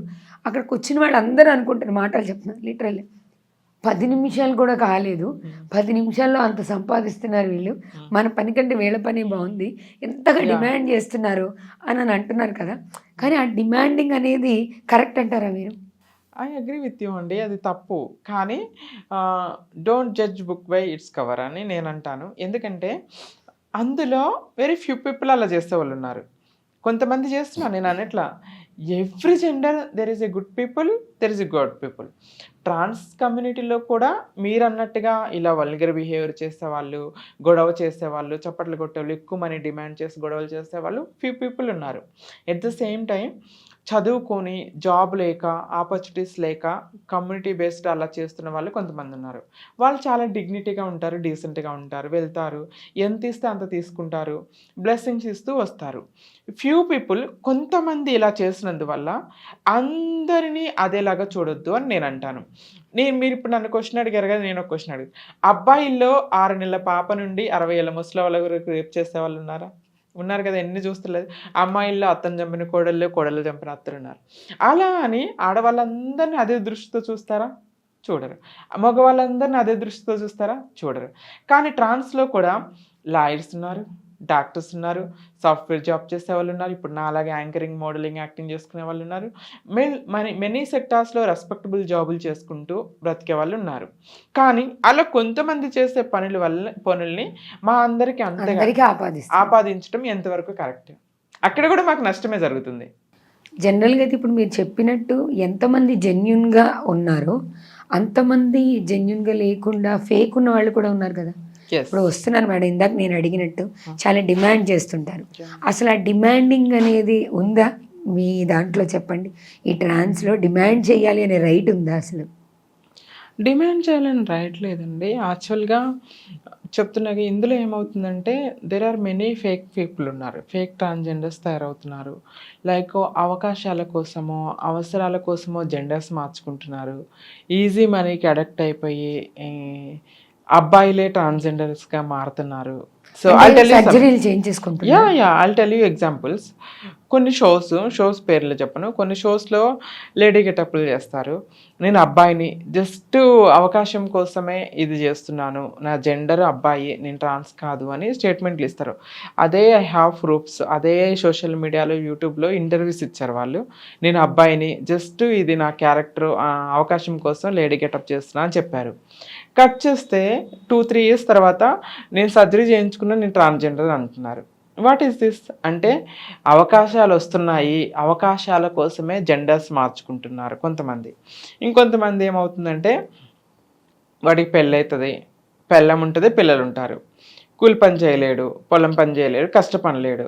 ఏం చేస్తాడు రోజు పొలం పనికెళ్తే 500, 600 వస్తాయి. ఏం చేస్తాడు హిజ్రాల్ కల్చర్ చూస్తాడు, బాగా దగ్గరగా అబ్జర్వ్ చేస్తాడు. ఏం చేస్తాడు వీళ్ళేంది రోజుకి ఎట్లా పోతే 2000 వస్తాయి, 1000 వస్తాయి, 1500 వస్తాయి. ఈజీగా గంట, 2 గంటలు పోవచ్చు మిగతా ఉండొచ్చు అంటున్నాడు. ఫస్ట్ కమ్యూనిటీలోకి వస్తాడు, వీళ్ళతో తిరుగుతాడు. నేను ట్రాన్స్ అని అబద్ధం చెప్తాడు. నేను ట్రాన్స్‌ని, నేను అమ్మాయిని అని చెప్తాడు. జాయిన్ అవుతాడు. తర్వాత రుచి మరుగుతాడు ఈజీ మనీ రావటం. ఈజీ మనీకి రుచి మరిగి పిల్లల్ని వదిలేసి సర్జరీ చేయించుకొని హిజ్రాగా మారిపోతాడు. వాడు ఫేక్ ట్రాన్స్‌జెండర్. కానీ ఇలా సర్జరీ చేయించుకోవడం అంత ఈజీనా మేడం? అంత ఏం డబ్బులు లేకుండా తేలిక అసలు ఎంత ఖర్చవుతుంది? అంటే దేర్ ఆర్ డిఫరెంట్ సర్జరీస్ ఉంటాయండి. కంప్లీట్ ఫీమేల్ సర్జరీ చేయించుకోవాలంటే చాలా కాస్ట్ ఉంటది. Okay. There are illegal surgeries కూడా కొన్ని ఉంటాయి. అంటే డాక్టర్స్ చేస్తూ ఉంటారు. ఆ సర్జరీస్ ఈజీగా చేస్తారనమాట. ఆ సర్జరీస్ చేసుకుంటారు కొంతమంది. లైకు అంటే ఇంకా అవేర్‌నెస్ లేకుండా రియల్ ట్రాన్స్ వాళ్ళు కూడా ఆ సర్జరీస్ చేసుకొని బాధపడుతూ అనుక్షణం బాధలు పడే వాళ్ళు కూడా చాలామంది ఉన్నారండి. లైక్ యూరిన్ ఇన్ఫెక్షన్ అయ్యి సరిగ్గా యూరిన్ ఫ్లో అవ్వక చనిపోతున్న వాళ్ళు కూడా చాలామంది ఉన్నారు. మేడం ఇక్కడ ఒక చిన్న డౌట్. అసలు రియల్ ట్రాన్స్ అయితే అంటే ఇప్పుడు బిగినింగ్ నుంచి ఇట్లా మన బాడీ యాహ్! ఒకలా, మన హార్మోనల్ ఇంబాలెన్స్ లైక్ ఉండి, మీ యాహ్! మైండ్ సెట్ అట్లా ఉన్నప్పుడు అసలు సర్జరీతో నీడ్ ఏంటి? సర్జరీతో నీడ్ ఏంటి అంటే గుడ్ క్వెషనే. ఒకప్పటి కాలంలో సర్జరీస్ లేవు. రాజుల కాలంలో రాణిల దగ్గర మంత్రుల్లాగా, చెలికత్తెల్లాగా, సహాయకుల్లాగా ఉండేవాళ్ళు. సర్జరీస్ ఉండేవి గాదు. రిలేషన్‌షిప్‌లోకి వెళ్ళేవాళ్ళు గాదు. ఇప్పుడేంటంటే టెక్నాలజీ కాలంతో పాటు టెక్నాలజీ మారింది. సాంకేతిక నిపుణత వచ్చింది. Doctors advance technologies, advance course నేర్చుకున్నారు. కాస్మెటిక్ సర్జరీస్ చేసుకుంటున్నారు. అలా ఏమైందంటే ఇప్పుడు కంప్లీట్ ఫీమేల్ సర్జరీ చేయించుకోవాల్సిన అవసరం వచ్చింది. కొంతమందేంటే నేను కంప్లీట్ అమ్మాయి అని ఫీల్ అవ్వటానికి I am not uncompleted. I am completed అని చెప్పుకోవడానికి కొంతమంది చేసుకుంటారు. కొంతమందేమో రిలేషన్‌షిప్‌లోకి ఒక అబ్బాయితో రిలేషన్‌లోకి వెళ్ళాలంటే సర్జరీ చేసుకొని ఉండాలి. సర్జరీ కాకుండా ఉంటే రిలేషన్ కానీ, పెళ్లి కానీ చేసుకోవడానికి ఉండదు. కొంతమంది రిలేషన్‌లోకి వెళ్ళటానికి, ఒక అబ్బాయితో ఉండటానికి, పెళ్లి చేసుకోవడం కోసం, ఫిజికల్ రిలేషన్ కోసం కొంతమంది సర్జరీ చేసుకుంటే, కొంతమంది నేను కంప్లీట్ అమ్మాయిని, నేను అబ్బాయి కాదు. దేవుడు ఏది లోపమైతే నాకు చిన్నప్పుడు ఇచ్చాడో అది ఫుల్‌ఫిల్ చేసుకొని నేను కంప్లీట్ అమ్మాయిగా మారిపోయాను అనే ఒక సెల్ఫ్ సాటిస్ఫాక్షన్, సెల్ఫ్ రెస్పెక్ట్ కోసం సర్జరీస్ చేసుకుంటారు కొంతమంది. ఓకే. ఇలా ఉంటారు. సో, మన ఇందాక మీరు అడిగిన క్వెషన్ ఫేక్ ట్రాన్స్‌జెండర్స్ ఏంటంటే అబ్బాయిలే. నా దగ్గర వీడియోస్ ఉన్నాయి. నేను ఎంజీబీఎస్ బస్ స్టాండ్‌లో కూర్చున్నాను ఊరెళ్ళటానికి. అబ్బాయే నా ముందే వచ్చాడు. చెట్లలోకి వెళ్ళాడు. ప్యాంట్ షర్ట్ ఎక్కాడు. అబ్బాయి డ్రెస్సే ఉంది. ఇదంతా హెయిర్ ఉంది. ఇదంతా గడ్డం మీసాలుంది. మాస్క్ పెట్టుకున్నాడు. పైన చీర చుట్టుకున్నాడు. వచ్చాడు. డిమాండ్ చేస్తున్నాడు. డబ్బులు అడుగుతున్నాడు. నేను ప్రశ్నించి వీడియో తీయబోతుంటే నువ్వు ఎవరు చేయాలా ఏ కమ్యూనిటీలో నీకెందుకని నన్ను బెదిరించాడు. వెళ్ళిపోతున్నాడు. డబ్బులు వసూలు చేసుకుంటున్నాడు. వాడు ఏం చేస్తాడు దౌర్జన్యం చేస్తాడు. కొన్ని డబ్బులు వసూలు చేసుకుంటాడు. మళ్ళీ చెట్లలోకి పోయి అబ్బాయి డ్రెస్ వేసుకొని జనజీవన్ స్రవంతిలో కలిసిపోతాడు. అంటే అబ్బాయిలే. అబ్బాయిలే. ఇప్పుడు తర్వాత ఆ బ్లేమ్ ఎవరి మీదకి వస్తుంది? ట్రాన్స్ చేస్తారు. హిజ్రాలు ఇలా చేస్తారు. హిజ్రాలు ఇలా చేస్తారు అంటారు. కానీ చేసింది అబ్బాయి. ఇలా వేరే వాళ్ళు చేసిన తప్పు కూడా కమ్యూనిటీ మీదకి వస్తుంది. అలా అని కమ్యూనిటీలో ఉన్న వాళ్ళందరూ మహానుభావులు ఉత్తములు అన్నారు. కమ్యూనిటీలో కొంతమంది ఉన్నారు ఇలా వల్గర్ చేసేవాళ్ళు. కానీ most of the fake transgenders ఉన్నారు. మోస్ట్ ఆఫ్ ది అంటే డ్రెస్ మార్చుకుని అబ్బాయిలే అబ్బాయిలాగా అబ్బాయిలే act చేశారు. మారువేషంలో వచ్చి ఇలా చేసిపోయే వాళ్ళు ఇలా ఉన్నారు. కానీ మొత్తం బ్లేమ్ మొత్తం కూడా కమ్యూనిటీ మీదనే పడుతుంది. ఇది మాత్రం వాస్తవం, జనాలు గ్రహించాలి. మీరు ఫేక్ ట్రాన్స్జెండర్స్ని ఎంకరేజ్ చేయొద్దు. ఎవడైతే అబ్బాయిలాగా కనిపిస్తాడో, డూప్లికేట్ లాగా కనిపిస్తాడో అలాంటి వాళ్ళని మీరు ఎంకరేజ్ చేయకండి. రియల్ ట్రాన్స్ అంటే లుక్ లైక్ గర్ల్ లాగా ఉంటారు, వాళ్ళు సర్జరీ చేసుకోవాలి, అమ్మాయిలాగా ఉండాలి, నేను కంప్లీట్ అమ్మాయిలాగా మారాలి అనే ఆశతో తొందరగా మారిపోతారు. అబ్బాయిలు ఏంటంటే వాడిని ఈజీగా కనిపెట్టవచ్చు. వస్తాడు, అబ్బాయి చెప్పులు వేసుకుంటాడు, ఈ హెయిర్ ఉంటుంది మొత్తం ముళ్ళంతా, హెయిర్ ఉండదు తల మీద, ఒరిజినల్ విగ్గులు పెట్టుకుంటాడు, కొంతమంది ముసుగు కట్టుకుంటాడు. మీరు కనిపెట్టవచ్చు అలాంటి వాళ్ళని ఈజీగా తెలుసుకోవచ్చు. మేడం, ఇప్పుడు మీ పర్సనల్ లైఫ్కి వస్తే మీరు మోడలింగ్ ఇంట్రెస్ట్ ఉండి Yeah. ఇటు సైడ్ వచ్చారు. ఎన్ని మూవీస్ యాక్ట్ చేశారు, ఎన్ని సీరియల్స్ యాక్ట్ చేశారు? నేను నా కెరీర్ స్టార్ట్ అయింది థియేటర్ ఆర్టిస్ట్గా. నేను కెరీర్ స్టార్ట్ చేశానండి. ఓకే. థియేటర్ ప్లేస్లోనే నేను యాక్టింగ్ నేర్చుకున్నాను. అమన్ అహ్మద్ గారు బద్లావ్ అని ఒక థియేటర్ ప్లే చేశారనమాట. ఆ థియేటర్ ప్లేలో నేను యాక్టింగ్ నేర్చుకున్నాను. లామకాన్లో, ఫినిక్స్లో, రవీంద్ర భారతిలో చేశాను. యాంకర్ ఝాన్సీ అక్క, నేను ఐఎమ్ థ్యాంక్ఫుల్ టు ఝాన్సీ అక్క, ఆల్వేస్ ఝాన్సీ అక్క థ్యాంక్స్ చెప్తా. ఝాన్సీ అక్క టిట్ ఫర్ టాట్ అనే తను ఒక షో రాశారు. తనే రాసి తనే డైరెక్ట్ చేసుకున్నారు, ఒక బ్యూటిఫుల్ షో. ఆ షోలో నాకు ఒక క్యారెక్టర్ ఇచ్చారనమాట. ఆ క్యారెక్టరు లైఫ్ టర్నింగ్ నాకు అనుకోవచ్చు. ఎందుకంటే అక్కడ షో చూడటానికి పెద్ద పెద్ద సెలబ్రిటీస్ చాలామంది వచ్చారు. లైక్ తనికలబర్ని గారు, అడోశేషు గారు, సుమంత్ గారు, హరీష్ శంకర్ గారు, మన టాలీవుడ్ ఇండస్ట్రీలో ఉన్నటువంటి మెనీ సెలబ్రిటీస్ పెద్ద పెద్ద వాళ్ళందరూ వస్తే వాళ్ళందరి ముందు నేను పర్ఫామ్ చేస్తాను. నేను పర్ఫార్మెన్స్ అయిపోయిన తర్వాత హరీష్ని బాగా చేసావని వాళ్ళందరూ నన్ను అప్రిషియేట్ చేయటం నాకు చాలా హ్యాపీనెస్ అనిపించింది. ఒకవేళ నేను పెద్ద మూవీలో నటించినా కూడా వాళ్ళందరూ కలిసి ఒకసారి పోయి చూస్తారని నమ్మకం లేదు. సో వాళ్ళందరి ముందు నేను యాక్ట్ చేసే అవకాశం నాకు ఝాన్సీ అక్క ఇచ్చారు. ఝాన్సీ అక్కకి థ్యాంక్ యూ సో మచ్. అలా థియేటర్ ఆర్టిస్ట్గా నా కెరీర్ స్టార్ట్ అయిన తర్వాత నేను జెమినీలో అంతులేని కథ సీరియల్ చేశాను. జీ తెలుగులో అగ్ని పరీక్ష సీరియల్ చేశాను. 2021లో కృష్ణలంక మూవీ రిలీజ్ అయింది. అందులో సిఐడి ఆఫీసర్ క్యారెక్టర్ చేశారు. ఓకే. సో ఆహాలో ఆనెస్ట్ ట్యూటోరియల్స్ అని ఒక వెబ్ సిరీస్ ఉంది. అందులో నేను ఒక క్యారెక్టర్ చేశాను, రజనీకాంత్ సిండ్ర గారిది. అలా కొన్ని మూవీస్లో, సునీల్ గారి మూవీలో ఫ్రెండ్ క్యారెక్టర్ చేశాను. ఇలా చాలా మూవీస్లో చిన్న చిన్న క్యారెక్టర్లు అయితే చాలా మూవీస్ చేశాను. రిలీజ్ కానివి కూడా ఇంకా చాలా ఉన్నాయి. ప్రజెంట్గా ఒక బిగ్ మూవీలో సెకండ్ లీడ్ చేస్తున్నా. ఫస్ట్ టైం ట్రాన్స్ క్యారెక్టర్ చేస్తున్నాను. అంతకుముందు కూడా ఒక ట్రాన్స్ క్యారెక్టర్, గెస్ట్ క్యారెక్టర్ చేశాను. అది బాలామణి అనే ఒక మూవీ. ఆ మూవీలో ఒక మంచి క్యారెక్టర్ చేస్తాను. ఇప్పుడు సెకండ్ లీడ్ చేస్తున్నాను అనమాట. Like it was wonderful character. So shooting complete అయింది, డబ్బింగ్, పోస్ట్ ప్రొడక్షన్ నడుస్తుంది. మూవీ రిలీజ్ అయితే పీపుల్ ఏమైనా రికగ్నైజ్ చేస్తారని కొంచెం హోప్ ఉంది. ఆపర్చునిటీస్ కూడా వస్తాయని ఉంది.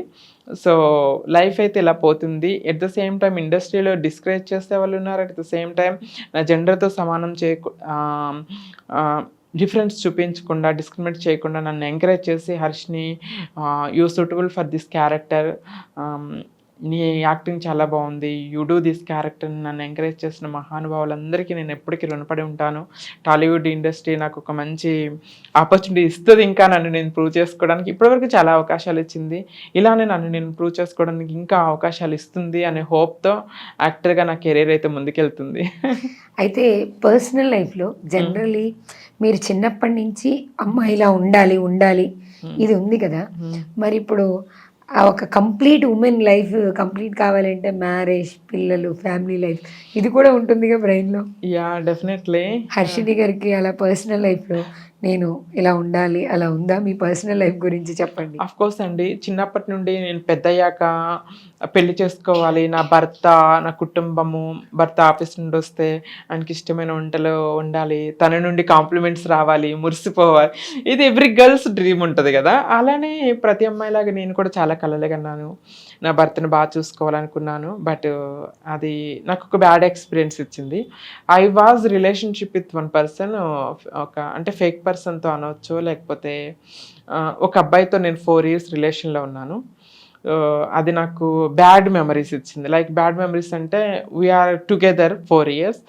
సో ఒకళ్ళు విడిచి ఒకళ్ళు ఉండలేనంత డీప్లోకి వెళ్ళిపోయాము. నేను లేకపోతే బ్రతకను, చచ్చిపోతా అన్నాడు ఒక మనిషి ఒక వన్స్ అపాన్ ఏ టైం.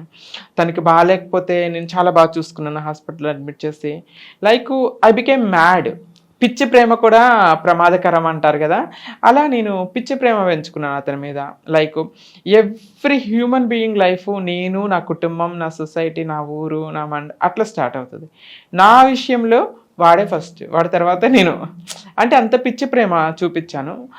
అంత పిచ్చిగా ప్రేమ పెంచుకొని ఒక్కరోజు ఫోన్ మాట్లాడకపోతే నాతో ఉండకుండా ఉండేవాడు, ఉండలేకపోయేవాడు. లైక్ వీఆర్ టుగెదర్, ఎప్పుడైతే మేము కలిసి మళ్ళీ సడన్గా సపరేట్ అవ్వాల్సి వచ్చిందో ఏడ్చేవాడు.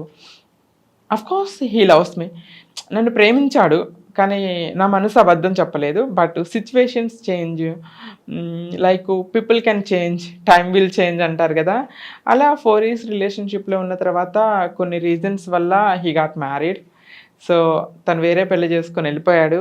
తర్వాత ఇట్ వాజ్ హార్డ్, నాకు మూవ్ ఆన్ అవ్వడానికి చాలా డిఫికల్టీస్ ఫేస్ చేయాల్సి వచ్చింది. ఐ స్కేర్డ్, అంటే మనుషులంటేనే భయం వేసే సిచ్యువేషన్కి వెళ్ళిపోయాను నేను. ఐ వెంట్ ఇన్ డిప్రెషన్లోకి వెళ్ళాను. లైక్ సైకియాట్రిస్ట్ దగ్గరికి వెళ్ళాను. స్లీపింగ్ టాబ్లెట్లు వేసుకున్న నిద్ర పట్టలేనంత బాధలో కూరుకుపోయాను నేను. లైక్ 1 week 10 days తిండి నిద్ర లేకుండా ఎలా పేషెంట్ లాగా అసలు చనిపోయే సిచ్యువేషన్కి వెళ్ళిపోయాను నేను. సో అందులో నుండి బయటికి రావడానికి నాకు చాలా టైం పట్టింది. నన్ను నేను మోటివేట్ చేసుకొని సైకియాట్రిస్ట్ దగ్గరికి వెళ్ళి ఎవ్రీడే మూవీస్ చూసుకుంటూ అందులో నుండి నేను బయటికి రావడానికి it's took much more time, చాలా టైం పట్టింది. సో అలా నేను బయటకు వచ్చాను, నా కెరీర్ మీద ఫోకస్ చేసుకున్నాను. ఇప్పుడు నా కెరీరు, పెళ్ళి, భర్త కాకుండా ఇప్పుడు నా కెరీరు, నా లైఫ్, నా డ్రీమ్స్ నేను ఫుల్ఫిల్ చేసుకోవాలని ఇలా ముందుకెళ్తున్నాను. డెఫినెట్లీ కుటుంబం అయితే ప్రతి మనిషికి కావాలండి. అంటే ఎవ్రీ హ్యూమన్ బీయింగ్కి కూడా మనం సక్సెస్ అయినప్పుడు చప్పట్ల కొట్టి ఎంకరేజ్ చేసే మనిషి, కన్నీళ్ళు పెట్టుకుంటున్నప్పుడు కన్నీళ్ళు తుడిచే చెయ్యి ప్రతి మనిషికి కావాలి. So sometimes I feel I'm alone, అనాథని అనిపిస్తుంది. ఎందుకంటే అమ్మ దూరమైనప్పుడు అమ్మ ప్రేమ దూరమైంది, ఎట్ ద సేమ్ టైం నాన్న ప్రేమ దూరమైంది.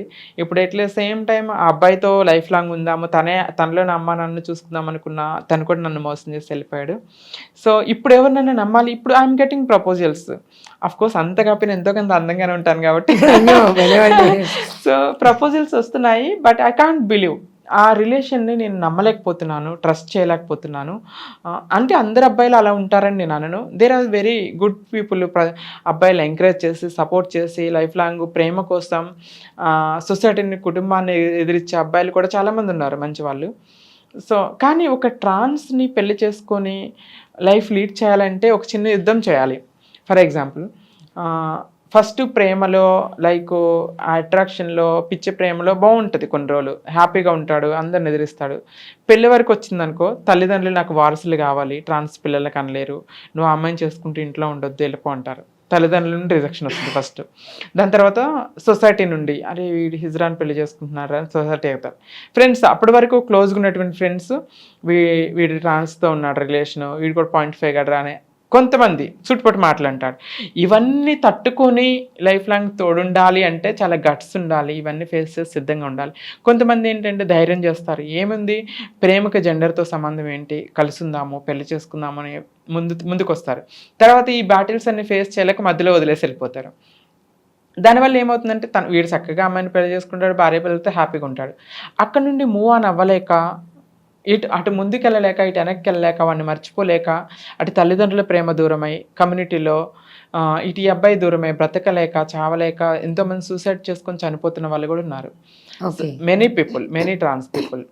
సో అలాంటి సిచ్యువేషన్ నేను మళ్ళీ ఫేస్ చేయాలనుకోవట్లేదు. ఎందుకంటే ఆల్రెడీ నా మనసుకి గాయాల మీద దెబ్బ తగిలినట్టుగా అమ్మ చనిపోయింది, డిప్రెషను, సూసైడ్ అయ్యటము, నాన్న చనిపోయాడు, డిప్రెషన్లోకి వెళ్ళొచ్చాను. తర్వాత ఈ అబ్బాయి, ఇప్పటికి 3 times నేను హార్డ్ సిచ్యువేషన్స్ నుండి బయటకు వచ్చాను.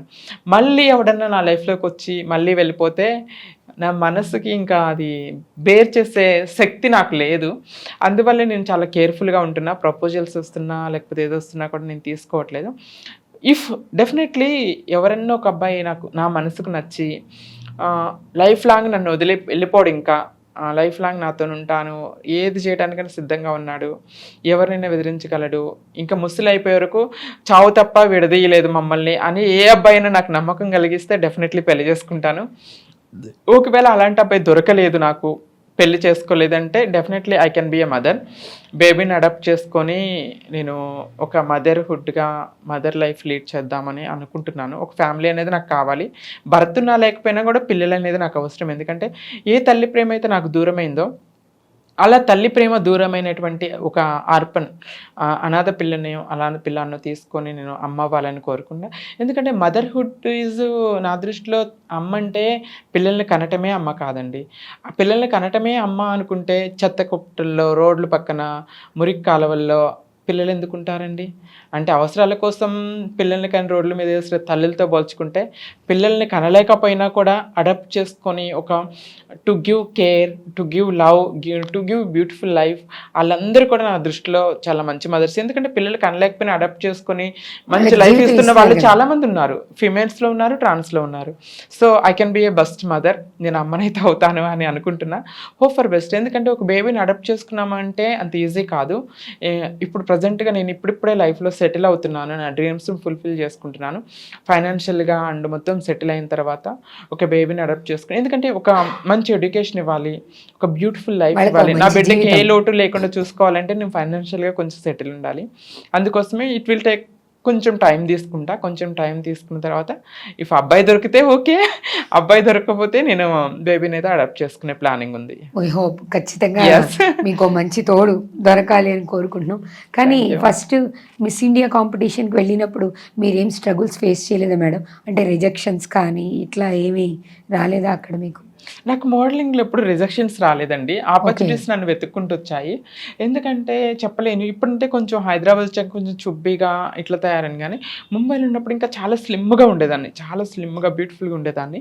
ఆడిషన్స్కి వెళ్ళటం ఫస్ట్ చాలామంది ఆడిషన్స్కి వచ్చారు, ఆయన కూడా ఈజీగా నన్నే సెలెక్ట్ చేశారు. సో ఆఫ్టర్ మిస్ ట్రాన్స్ఫర్ 2018 నాకు వెతుక్కుంటూ ఆపర్చునిటీస్ వచ్చాయి. ఆల్బమ్ ఫోటోషూట్స్ వచ్చాయి. దాని తర్వాత మిస్ దీవాకి, మిస్ ముంబైకి వెళ్ళాను. హైదరాబాద్ షిఫ్ట్ అయిన తర్వాత కూడా మల్తాయి స్టూడియోస్ నుండి మోక్ష్ గారు నాకు పిలిచి ఆపర్చునిటీస్ ఇచ్చారు. షో స్టాపర్గా వాక్ చేయడానికి, లైక్ డిజైనర్ వాక్ కోసము, కాంపిటీషన్స్ వాక్ కోసం, గెస్ట్స్గా, జ్యూరీ గెస్ట్గా ఇలా ఆపర్చునిటీస్ వచ్చాయి. లైక్ అభిహార ఫ్యాషన్ వాక్లో కానీ, మోహన్ ఫౌండేషన్లో వాక్ చేయడానికి మెనీ ఆపర్చునిటీస్ నన్ను వెతుక్కుంటూ వచ్చాయి. At the same time miss universe కాంపిటీషన్స్కి కూడా వాళ్ళే నాకు కాల్ చేసేసి ఆపర్చునిటీ ఇవ్వటం జరిగింది. So I feel happy. ఎందుకంటే ఐ డిజర్వ్ అనిపించింది. I'm happy. యాక్టింగ్ల కోసం అయితే స్ట్రగుల్స్ ఫేస్ చేస్తాను. క్యారెక్టర్స్ కోసం వెళ్ళి చాలా రిజెక్షన్స్ అయ్యి వెనక్కి వచ్చి కొన్ని మూవీస్లో ఆ క్యారెక్టర్ చూసినప్పుడు ఆ క్యారెక్టర్ నేను చేయాల్సింది కదా అనుకున్న సిచ్యువేషన్స్ చాలా ఉన్నాయి. పెద్ద మూవీస్లోనే ఆ క్యారెక్టర్ కోసం నేను ఆడిషన్కి వెళ్ళి ఫస్ట్ ఓకే చేసి తర్వాత రిజెక్ట్ చేసి కొన్ని విషయాల వల్ల అట్లా బాధపడిన సిచ్యువేషన్స్ చాలా ఉన్నాయి. కానీ మోడలింగ్లో అయితే అలా ఇప్పుడు ఫేస్ చేయలేదు. ఇప్పుడు మీరు యాక్టింగ్ కోసం వెళ్ళినప్పుడు సెలెక్ట్ చేసుకొని తర్వాత రిజెక్ట్ చేసినప్పుడు కానీ, లేకపోతే సెలెక్ట్ చేసుకున్న వెంటనే కానీ వాళ్ళు కామన్గా అందరూ అనుకుంటున్నట్టుగా కమిట్మెంట్లు అని అడిగిన సందర్భాలు ఉన్నాయా? ఉన్నాయండి, ఎవ్రీవేర్ అండి. నాట్ ఓన్లీ ఒక ఫిల్మ్ సెక్టరే కాదు, ఏ సెక్టార్లోకి వెళ్ళినా కూడా ఈ కమిట్మెంట్ల బాధ. అమ్మాయిలకి అంటే అబ్బాయిలు మొత్తాన్ని అనండి, అమ్మాయిల్లో అమ్మని చెల్లిని చూసుకునే అబ్బాయిలు కొంతమంది ఉన్నారు. ఎట్ ద సేమ్ టైం ఆ అమ్మాయిని చూడగానే కామంతో చూసే మృగాలు ఎక్కువ మంది ఉన్నారు. అలాంటి ఎదవలు చిన్నపిల్లల 6 నెలల పాపలోనే వాడికి కామం కనపడుతుంటాయి, ఇంకా అందమైన అమ్మాయిల్లో కనపడదా? అలాంటి ఎదవలు ఏం చేస్తారంటే కమిట్మెంట్ ఇస్తేనే క్యారెక్టర్ చేస్తాము, డైరెక్టర్కో ప్రొడ్యూసర్కో నువ్వు ఇవ్వాలి అప్పుడే. మిగతా వాళ్ళని అడిగేటప్పుడు కంటే మిమ్మల్ని అడిగేటప్పుడు ఎక్కువ ఇదిగా ఫీల్ అయిపోతారు కదా, ఇది ఓకే ఎందుకు ఓకే చెప్పరు అనే ఫీలింగ్లో ఉంటారు. ఆఫ్ కోర్స్ వాళ్ళు తర్వాత నాకు మెసేజ్ చేయటం, మ్యామ్ మంచి ప్రాజెక్టు, మీకు మంచి ఫ్యూచర్ ఉంటుంది, మీరు ఓకే చెప్తే ఇది మీకు కన్ఫర్మ్ అవుతుంది, మీ ప్రొఫైల్ నచ్చింది, మీరు బాగా నచ్చారు అని అడుగుతారు. అంటే వాళ్ళు ఈజీగా ఓకే చెప్తారేమో వీళ్ళ అవకాశం కోసం అనే ఒక ఫీల్లో ఉంటారు కొంతమంది, నాట్ ఎవ్రీవన్. అలా ఉన్న వాళ్ళు చాలామంది ఉన్నారండి, చాలా ఫేస్ చేస్తారు అలాంటివి కూడా. బట్ అవన్నీ తగ్గిపోవాలండి యాక్చువల్గా. అసలు విన్నప్పుడు ఎలా అనిపిస్తుంది మేడం? కొంచెం బాధ అనిపిస్తుంది. మీడియా అని కాదు, బయట అయినా కూడా, ఇప్పుడు ఫిల్మ్ ఇండస్ట్రీ అనే కాదు, బయట అయినా వాళ్ళు కమిట్మెంట్ అనే విషయాన్ని చెప్పగానే ఫస్ట్ ఎట్లా ఫీల్ అవుతారు మీ సైడ్ నుంచి? అంటే ఒక ట్రాన్స్గా మీకు ఎలాంటి ఫీలింగ్ వస్తుంది వాళ్ళు అలా చెప్పినప్పుడు? ఏంటి ఇది అని మీకు ఎప్పుడు అనిపించలేదా? సో ఏ రంగంలోనన్నా మీరన్నట్టు కదా బీయింగ్ ఏ ట్రాన్స్ అనంగానే ఒక సెక్స్ వర్కర్ గాను, బెగ్గర్ గాను చూస్తారు. అది చాలా హర్ట్‌ఫుల్ అనిపిస్తది. ఎందుకంటే ఎవ్రీబడీ డిజర్వ్ రెస్పెక్ట్ అండి. అది ఒక అమ్మాయిని, ఒక అబ్బాయినైతే వెంటనే అడగలేరు. ఏది కావాలంటే అది. ఈళ్ళకి అడగగానే మొహం రాసున్నట్లుగా లైక్ మీరు ఈజీగా ఇచ్చేస్తారు అన్నట్టుగా అడుగుతారు. అది చాలా హర్ట్‌ఫుల్ అనిపిస్తది. నేను చాలా రిజెక్షన్స్ ఫేస్ చేసిన తర్వాత కూడా నన్ను కొంతమంది అడగటం జరిగింది. నువ్వు కమిట్మెంట్ ఇస్తేనే క్యారెక్టర్ ఇస్తాము లేకపోతే లేదని. నేను ఈజీగా రిజెక్ట్ చేస్తాను. బట్ అది తప్పు అని నేను ఫీల్ అవుతాను. కానీ ఎవ్రీబడీ డిజర్వ్ రెస్పెక్ట్. మన టాలెంట్‌ని చూసి మనకి ఆ క్యారెక్టర్‌కి వీళ్ళు సూట్ అవుతారా లేదా చూసి ఇవ్వాలి కానీ కమిట్మెంట్ ఇస్తేనో లేకపోతే జెండర్‌ని చూసో ఆపర్చునిటీస్ ఇవ్వడం అనేది కరెక్ట్ కాదని నా ఒపీనియన్. సో రానున్న రోజుల్లోనన్నా మారాలని కోరుకున్నా. కొంతమంది అయితే ఫిల్మ్ ఇండస్ట్రీలో అమ్మాయిలను వాడుకోవడానికే సినిమాలు తీయడానికి వస్తున్నట్టుగా కనిపిస్తారు. కొత్తగా వచ్చేవాళ్ళు. సో వాళ్ళు కొన్ని డబ్బులు పెట్టుకొని రావడం, మళ్ళీ యూజ్ చేసుకోవడం, సినిమాలు కూడా రిలీజ్ కావు. కొన్ని రోజులు చేసిపోతుంటారు. ఇండస్ట్రీలో కొంతమంది ఇలాంటి వాళ్ళ వల్ల అందరికీ బ్యాడ్ నేమ్ వస్తుంది కాబట్టి ఇండస్ట్రీ కొన్ని చర్యలు తీసుకొని ఇలాంటి వాళ్ళని కొంతవరకన్నా తగ్గిస్తాం. పూర్తిగా తగ్గించడం కష్టం. కొంతవరకన్నా తగ్గిస్తేనే అప్పుడు ఇండస్ట్రీ మీద ఉన్నటువంటి బ్యాడ్ మార్క్స్ పోతాయి. సో నాట్ ఓన్లీ ట్రాన్స్ కాదండి, అమ్మాయిలు కూడా ఎంతోమంది మీడియా ముందుకు వస్తారు, రోడ్లు ఎక్కేసి నాకు ఇట్లా అయింది అని చెప్తుంటారు. సో ఇండస్ట్రీలో ఇలాంటి హరాస్మెంట్స్ తగ్గి అమ్మాయిలకి కూడా ఒక రెస్పెక్ట్ ఉన్నప్పుడు, జెండర్తో సంబంధం లేకుండా ఈక్వల్ రెస్పెక్ట్ వచ్చి ఈక్వల్ క్యారెక్టర్ ఆపర్చునిటీ వచ్చినప్పుడే సొసైటీ ముందుకెళ్తుందని కోరుకుంటున్నాను. Thank you madam, thank you very much. అయితే మీ జర్నీ నిజంగానే చాలా ఇన్స్పిరేషన్. మనం ఏదైనా సాధించాలి అన్నప్పుడు ఏ డిస్క్రిమినేషన్ ఉన్నా, ఏ పరిస్థితులు ఉన్నా మనం ముందుకెళ్ళచ్చు, సాధించవచ్చు అని మీరు ఇండియా నుంచి ఈ యూనివర్స్ దాకా ప్రూవ్ చేశారు. మీ జర్నీ ఇంకా బాగా జరగాలి. మీరు ఏవైతే బలంగా కోరుకుంటున్నారో అవన్నీ జరగాలని మేము మనస్ఫూర్తిగా కోరుకుంటున్నాం. థ్యాంక్ యూ సో మచ్ అండి. At the same time community నుండి లేకపోతే సొసైటీ నుండి, ఫ్యామిలీస్ నుండి కూడా మనకి ఈక్వల్ రెస్పాన్స్ అనేది రావాలి. తల్లిదండ్రులు కూడా ఇప్పుడు మా అమ్మ నాన్న నన్ను ఎలా అర్థం చేసుకుని నాకు ఎడ్యుకేషన్ ఇచ్చారు, ట్రాన్స్ కమ్యూనిటీలో తల్లిదండ్రులు కూడా వాళ్ళ బిడ్డల భవిష్యత్తు కోసం కూర్చొని, లేకపోతే మీరు కన్నా మీ బిడ్డే రోడ్డు పక్కన బెగ్గరగా సెక్స్ వర్క్, ఒక అబ్బాయికి ఒక అమ్మాయికి ఎలా అయితే ఎడ్యుకేషన్ ఇచ్చి మంచి లైఫ్ ఇస్తారో అలా తల్లిదండ్రుల నుండి స్టార్ట్ అవ్వాలి. గ్రాస్ నుండి స్టార్ట్ అయినప్పుడు సొసైటీ యాక్సెప్టెన్స్ అనేది రావాలి. ఇది ఎడ్యుకేషన్కి, ఎంప్లాయ్మెంట్కి ఆపర్చునిటీస్ రావాలి. అప్పుడే ఈక్వాలిటీ వస్తుంది. మీరు అన్నట్టుగా రోడ్డు పక్కన భిక్షాటం చేసేవాళ్ళు వీళ్ళు లేకుండా అందరూ గౌరవంగా జాబ్ చేసుకొని బ్రతకగలరు. సో ట్రాన్స్ కమ్యూనిటీ వాళ్ళకి కూడా ఏం చెప్తున్నానంటే ఈజీ మనీకి అడాప్ట్ అయిపోకుండా మీరు కష్టపడి డ్రీమ్స్ కలలు కనండి. ఒక ఏం పెట్టుకోండి, ఒక ఇది చేయాలి, నేను సాధించాలని పట్టుదల ఉంటే ఖచ్చితంగా సాధిస్తారు. ఒక డ్రీమ్స్ పెట్టుకొని దానికోసం ప్రయత్నించండి, కష్టపడండి, పాటుపడండి, మీ డ్రీమ్స్ని ఫుల్ఫిల్ చేసుకోవచ్చు. సో చాలామంది చెప్తారు అక్క నీ లైఫ్ జర్నీ మాకు చాలా ఇన్స్పిరేషన్ అక్క, యూట్యూబ్లో నా ఇంటర్వ్యూస్ చూసి మా ఇంటికి ఎత్తుక్కుంటూ వచ్చిన వాళ్ళు కూడా ఉంటారు. అలాంటి వాళ్ళ కోసం నేను ఏం సజెషన్స్ కొన్ని ఇస్తాను, ఇలా ప్రొఫెషనల్ లైఫా, ఎడ్యుకేషన్ లైఫా ఎలా వెళ్ళాలనుకుంటున్నారని చెప్పి వాళ్ళకి సజెషన్స్ ఇవ్వటం జరుగుతుంది. So everybody deserve respect. ఇంకోటి ఫైనల్గా చెప్పేది ఏంటంటే give respect and take respect. So human being లా చూడండి, we all are human beings. మేమేమి అంతరిక్షం నుండి వచ్చిన వాళ్ళం కాదు, గ్రహాంతర వాసులు కాదు, అందరూ హ్యూమన్ బీయింగ్స్ లాగా. కొంతమంది చూడండి ట్రైన్స్లోనో బస్సులో ఎక్కితే అంటరాని వాళ్ళగా లేసి పక్క సీట్లోకి వెళ్ళిపోతారు. అలా కాకుండా గివ్ రెస్పెక్ట్. ప్రతి ఒక్కరికి కూడా to give respect, little bit Prema, respect ఇస్తే డబ్బు లేకపోతే ఇదంతా ఏం అక్కర్లేదు. కొంచెం రెస్పెక్ట్ ఇచ్చి చూస్తే సొసైటీ చాలా ఆనందంగా కనిపిస్తుంది, అందంగా కూడా కనిపిస్తుంది. Thank you madam, thank you very much. చూశారు కదా, ఎవ్వరి లైఫ్ జర్నీ ఈజీ కాదండి. బట్ సాధించాలి అనే పట్టుదల ఉంటే ఏదైనా చేయొచ్చు అని హర్షిని గారు ప్రూవ్ చేశారు. మన లైఫ్లో అన్నీ బాగుండి కూడా మేము ఏం చేయలేకపోతున్నాం అని కాలం మీద నెట్టేసే వాళ్ళకి హర్షిని గారు లాంటి వాళ్ళు ఖచ్చితంగా మంచి ఇన్స్పిరేషన్. మన దేశం దాటి ప్రపంచం దాకా వెళ్ళగలిగారు కాబట్టి మనం ఖచ్చితంగా ఇన్స్పిరేషన్గా తీసుకోవాలి. మరో అతిథితో మళ్ళీ కలుద్దాం. నమస్తే.